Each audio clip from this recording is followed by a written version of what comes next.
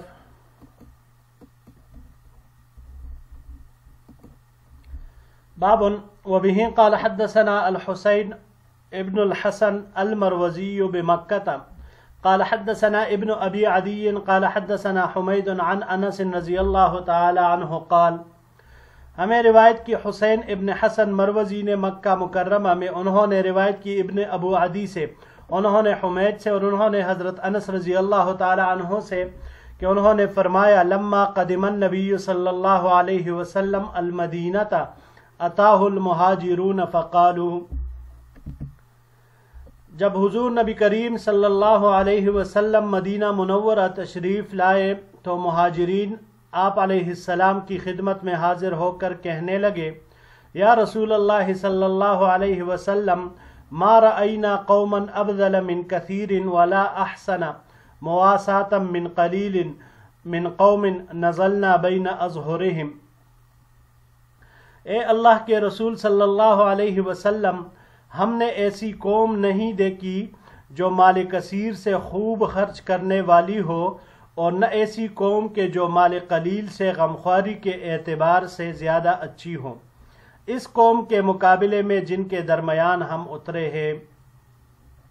لقد کفونا المونۃ واشرکونا فی المحنہ حتی لقد خفنا ان یذهبوا بالاجر کلہ، وہ ہم کو خدمت اور مشقت میں کافی ہو گئے، اور انہوں نے ہمیں خوشگوار اور من پسند چیزوں میں شریک کر لیا۔ مہنا خوشگوار اور من پسند چیزیں، یہاں تک کہ ہمیں اندیشہ ہونے لگا کہ کہیں وہ ہماری تمام نیکیوں کا اجر نہ لے جائے۔ فقال النبی صلی اللہ علیہ وسلم لا ما دعوتم اللہ لہم واثنیتہم علیہ۔ تو حضور نبی کریم صلی اللہ علیہ وسلم نے ارشاد فرمایا کہ نہیں، جب تک تم ان کے لیے دعائے خیر کرتے رہو گے اور ان کا اس احسان پر شکریہ ادا کرتے رہو گے، وَأَثْنَيْتُمْ عَلَيْهِمْ، ان کا اس احسان پر شکریہ ادا کرتے رہو گے۔ ھذا حدیث حسن صحیح غریب، یہ حدیث حسن صحیح غریب ہے۔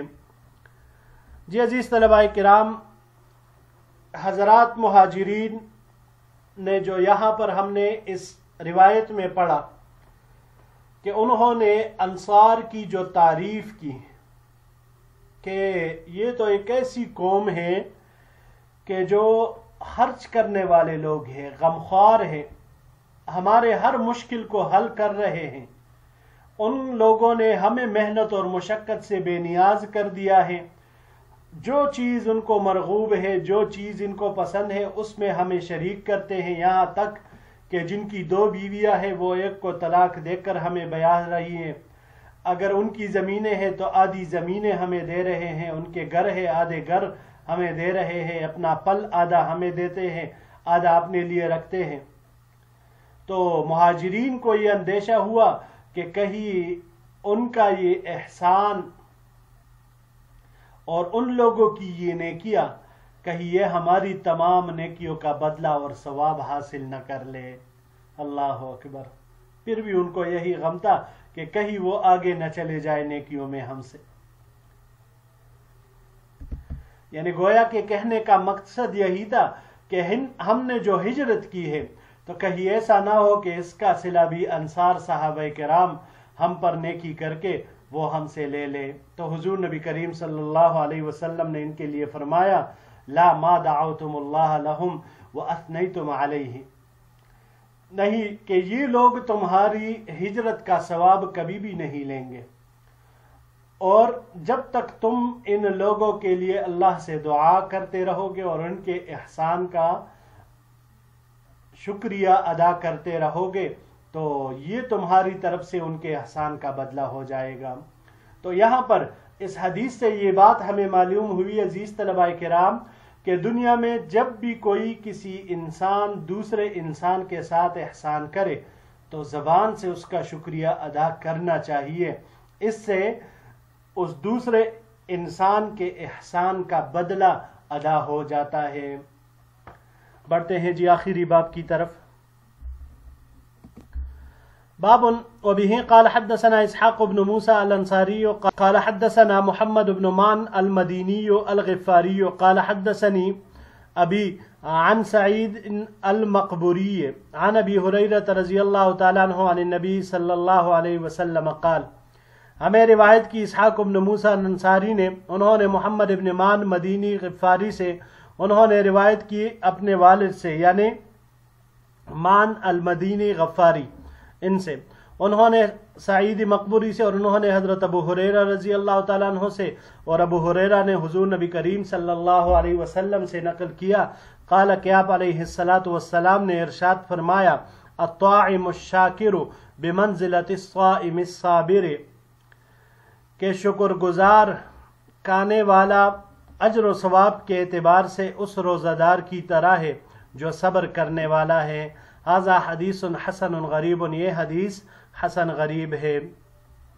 جی عزیز طلباء کرام، اس مختصر روایت میں شکر کی فضیلت بیان ہو رہی ہے کہ اجر اور ثواب کے لحاظ سے شکر کی فضیلت ایسی ہے جو کھانے والا شکر گزار ہے تو یہ اس روزہ دار کی طرح ہے کہ جو اپنے آپ کو ہر قسم کے گناہوں سے روکتا ہے، صبر کرتا ہے، تو یہ اس کی طرح ثواب کے اعتبار سے یہ برابر ہے۔ ملا علی قاری رحمہ اللہ فرماتے ہیں کہ کم از کم شکر یہ ہے کہ انسان جب کھانا کھانے سے فارغ ہو جائے تو اللہ کا شکر ادا کرے، اور صبر کا ادنا درجہ یہ ہے کہ روزے کو ہر اس چیز سے بچائے جس سے روزہ فاسد ہو جاتا ہے۔ جی عزیز طلباء کرام، یہیں تک ہمارا آج کا سبق تھا۔ انشاءاللہ العزیز زندگی رہی تو اگلے درس میں ایک نئے باب کے ساتھ پھر آپ کی خدمت میں حاضر ہوں گے۔ السلام علیکم ورحمۃ اللہ وبرکاتہ۔